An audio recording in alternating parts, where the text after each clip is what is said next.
Good morning mga kahuntahan. Kumusta po kayo? Kaya nalaglag ang ating payong. May dala tayong payong. Maulan na naman ngayong maghapon. Kumusta po kayo? Punta tayo ngayon sa isa pa nating pasyente.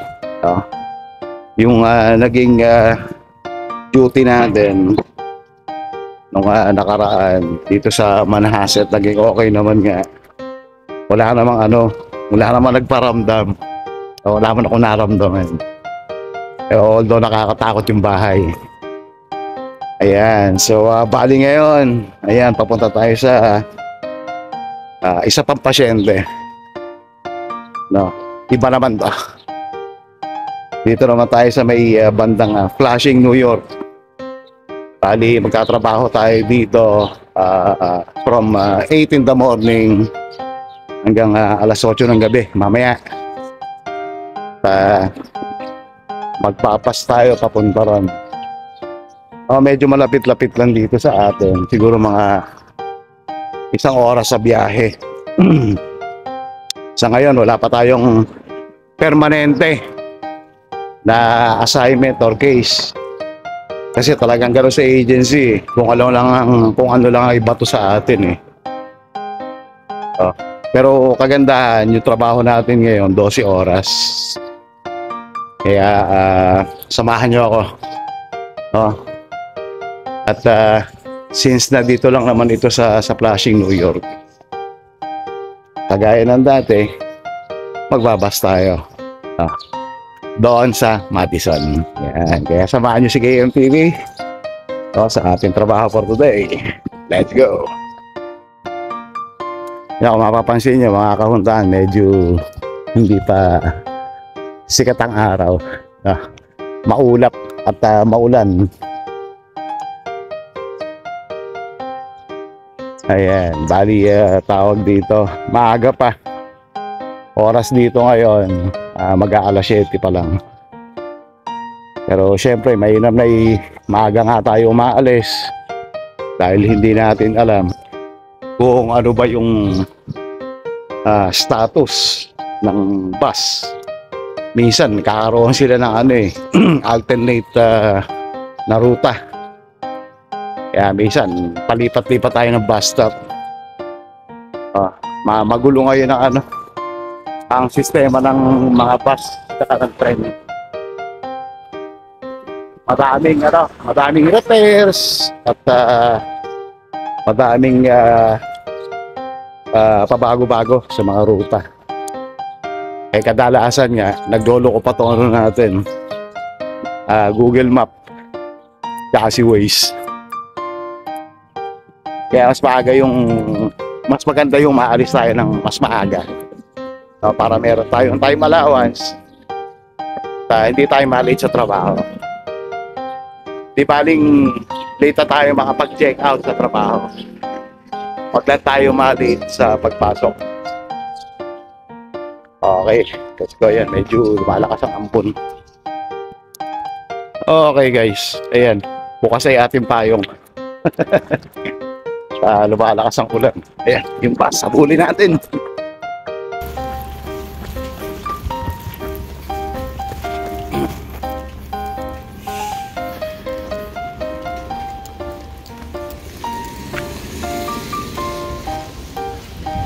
Ayan guys, nasa bus na tayo.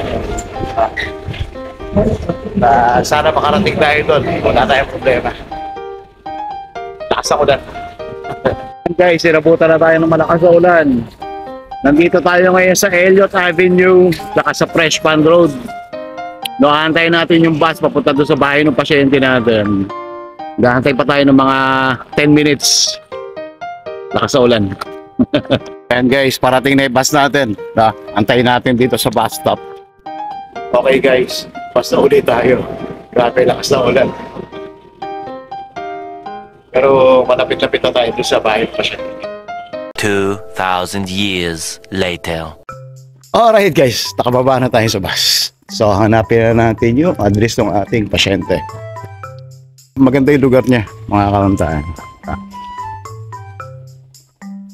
So yung address na lang ating hahanapin. Kaya, so bali bukas, babalik din tayo dito. Dahil may duty din tayo sa kanya bukas eh.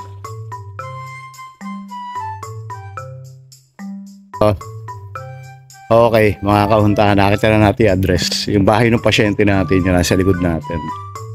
So, medyo maaga pa. Antay tayo ng mga 10 minutes bago tayo kumatok. Update ko ulit kayo.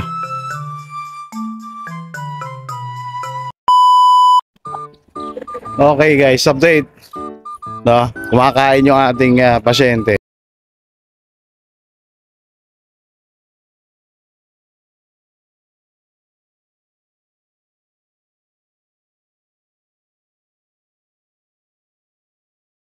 Para hindi natin nahanapin. Mamaya, dahil mahirap na hanapin ito mamaya pag dumilim. So, dito lang, ilang ano lang pala. Ilang hakbang o ilang metro lang, layo doon sa kalye.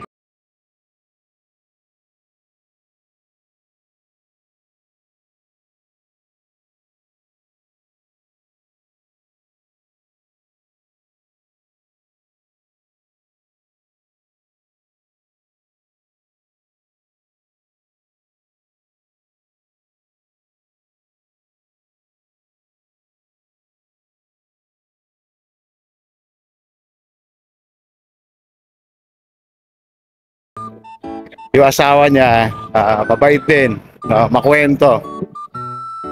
Kinakwento nila yung buhay nila dati, paano sila napunta dito sa Amerika. Kasi hindi sila mga Amerikano. Mga ano sila, Austrian.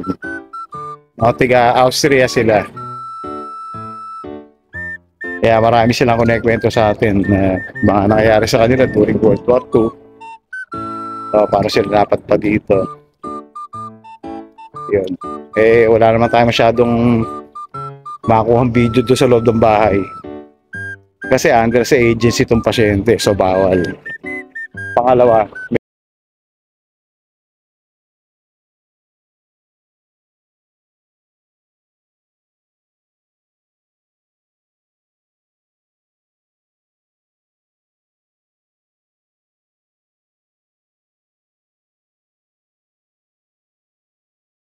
sa labas, nagpaalam tayo. Sabi ko, doon lang ako sa may labas ng terrace nila eh.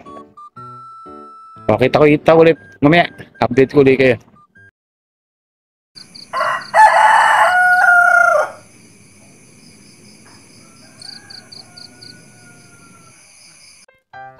Good morning mga kahuntahan. Ayan, day 2. Dito sa ating assignment. At sana tuloy-tuloy na. Kumusta po ba kayo? Hindi na tayo nakapag-vlog kagabi. Pag alis sa atin doon sa bahay ng pasyente. Kasi tawag dito, medyo late na rin tayo nakarating ng bahay. Kumain pa tayo na hapunan. Tapos naglaba tayo doon ng ating scrub shirt. Kaya hindi na tayo nakapag-vlog. At maiksi lang yung yung garap natin kahapon. Kasi nga busy tayo doon sa trabaho. Pero may mga ikukwento ko sa inyo. Mamaya pagkatapos ng shift natin. Sa ngayon, tawag dito, ayan, naglalakad tayo papunta ulit doon sa bus stop. At papunta tayo doon sa sa bahay ulit ng pasyente. Dito sa Middle Village. So far, okay naman yung mga anak ng pasyente, mababait naman. Kakausap natin. Actually, may dala tayong mga documents. Yung ating resume, tapos dala din natin yung mga recommendation letter, referral letters galing doon sa pamilya ng mga naging pasyente natin last year at mga nakaraang mga taon pa. Sa ngayon, ito, kayod kalabaw tayo. Kaya samahan nyo si KMTV at mamaya magkwentuhan ulit tayo during lunch break. Ayan, tara, medyo tanghali tayo ngayon. Nagising tayo ng alas 5. Sinubukan ko tumawag sa Pilipinas. Pero wala yata sila. Busy sa bahay. Baka namili sila ng mga kailangan nila sa bahay. Tapos ano pa ba?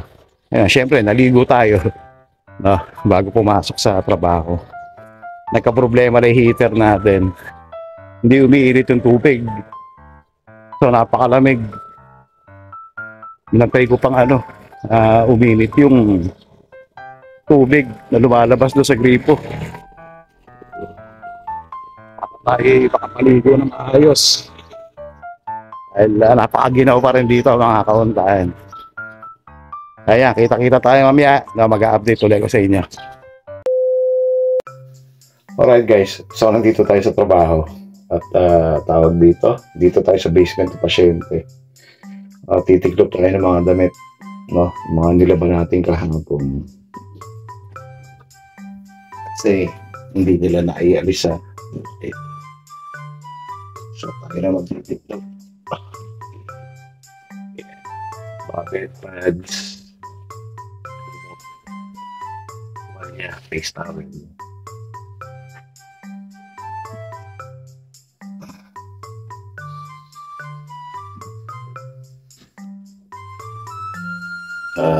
Medyas at iba. Yan, magkwentuhan tayo. Yan, mga naghahantay na update doon sa memory to. Doon sa ating naging pasyente na nakarating. Wala naman tayong naramdaman. May mga konting kaluskos pero iniisip ko dahil sa kalumaan ng bahay. Malamang daga. Labiosa lang yung caregiver. Pinalita natin doon ng 2 araw. So far, wala naman. Natatandaan nyo, ganito rin ginagawa natin kay Marty dati. Tayo rin yung nagdalang. Sa dryer. Kasama to sa trabaho natin. Yan, di nga pala tayo naka-scrub suit. Kasi kahapon, ang kausap ko yung anak ko itong pasyente natin. Sabi niya, okay lang daw kahit mag-civilian clothing tayo.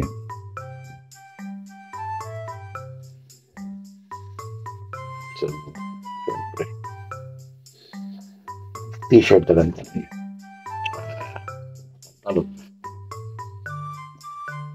Pa-okay yung pasyente natin. Actually, lang yung ito rin pasyente. Kasi sabi ng anak niya, kaninang madaling araw na. Kanina madaling araw. Basing day tatay nila. Umilit tumayo. Ayun. Umakisak. So, tinawagan niya pa isang kapatid niya para matulungan sila na itayo yung matanda. May kabigatan din matanda eh. Hindi nila kaya dahil babae yung alakalan dito. Nakitayo naman nila. So, yun daw ang problema. Pagkagabi, sila lang nandito. Kasi ang trabaho natin dito, lang, alas 8 na umaga. Alas 8 ng gabi. Tapos yung anak ng magte-take over, kung alas 8 ng gabi, kasi makabreak tayo kinabukasan, alas 8 ng umaga. So, yun lang. Maya-maya, gigisingin natin yung pasyente.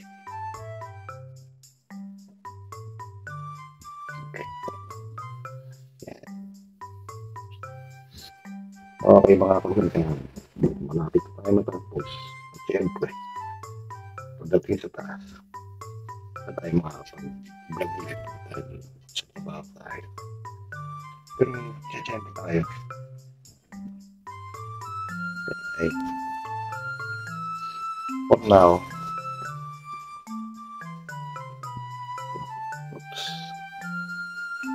after natin mag-click na. Yung pasyente naman ang kasikasuhin natin. pa-exercise din natin siya kahit konti. Kung kaya na lang naman, hindi naman natin pwede pwersahin. Kaya hindi niya kaya lalo ngayon. Sigurado. Sakit na ngayon. Ba't niya bumagsak? Pero wala namang sugat. Yun ang sabi nila. Sugat.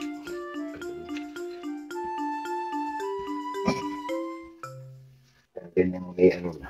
Kaya ganyan may edad na. Mahirap. Kaya hindi mo alam. Baka mamaya may fracture. O kung ano man.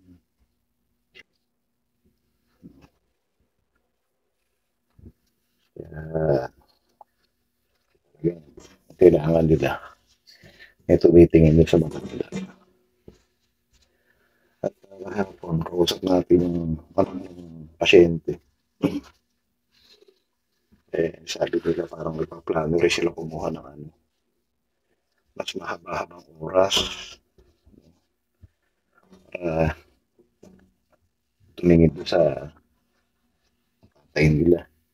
Dahil ay binibigay lang sa kanila ng agency. Pinaka-duty dito na Monday to Friday. Dalawang caregiver. Isang alas 9 hanggang 1. Tapos yung pangalawang caregiver, 1 hanggang alas 9.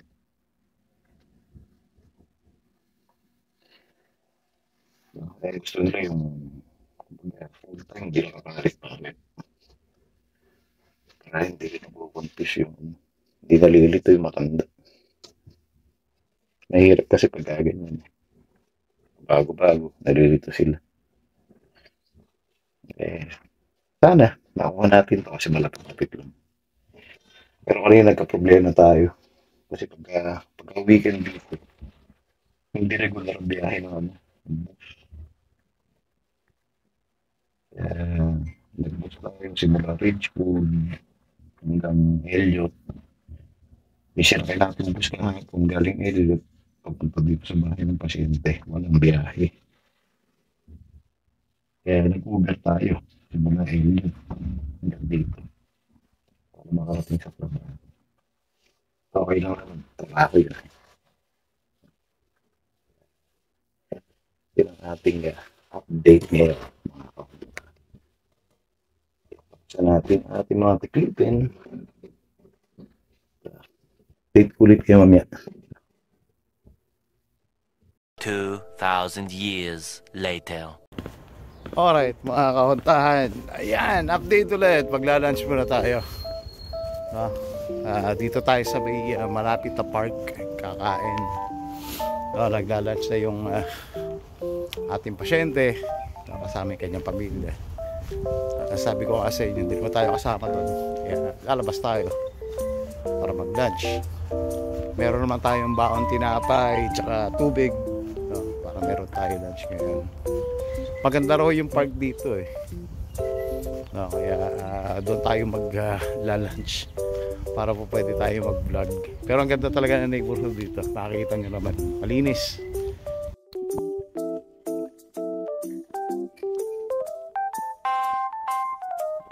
Mapapansin nyo, pare-pareho yung style ng bahay dito. Maganda siya. Tawag dito, malaki rin yung mga unit niya rito. Mukhang binibenta to, walang kortina.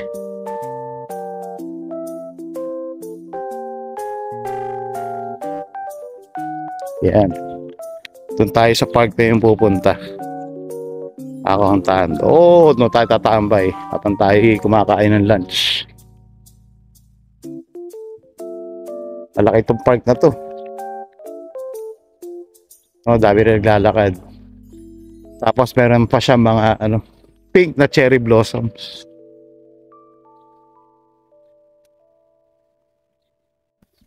Okay guys, so nakaupo na tayo rito at nakakain na tayo ng tinapay. Ubus na. Maganda tong park na to. Pero napansin ko mga kahuntahan, yung park na to, siya, tawag dito, parang yung community dito. No, parang mga hindi taal na mga Amerikano yung nakatira. Kasi mga dadaan dito, naririnig ko iba yung dialect nila. Mga European dialect. Slovenian, Armenian, German, ano pa ba? Italiano, mga ganun. Iba-iba yung kanila mga dialect yung mga dadaan dito. So, yun nga napansin ko. Tawag dito, yung community na ito, karamihan mga of European descendants. Maganda yung part, yun nga lang, napakalamig.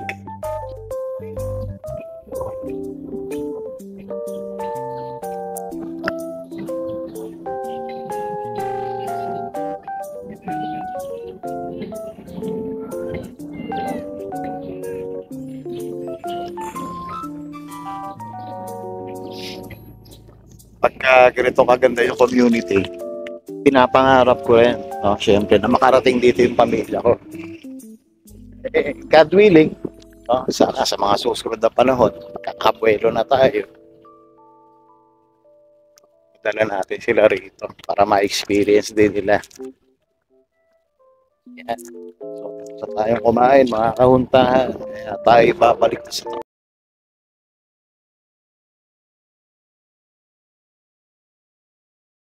yan guys, papauwi na tayo, no? Natapos na natin shift natin for today. Bukas sa umaga wala tayong pasok. Resume ng pasok natin bukas na ng gabi. Overnight duty tayo, no? Paggabi tayo. Antayin natin yung bus. Q38 bus. Problema, tagal tayo mag-aantay, higit 20 minutes. No, hindi naman natin po pwede lakarin kasi malayo yung kanto. Baka mapudpud yung paa ko pagka nilakad ko. Kaya magkita-kita tayo sa apartment mga kahuntahan dahil napakalamig. Malolobat na rin si KMTV.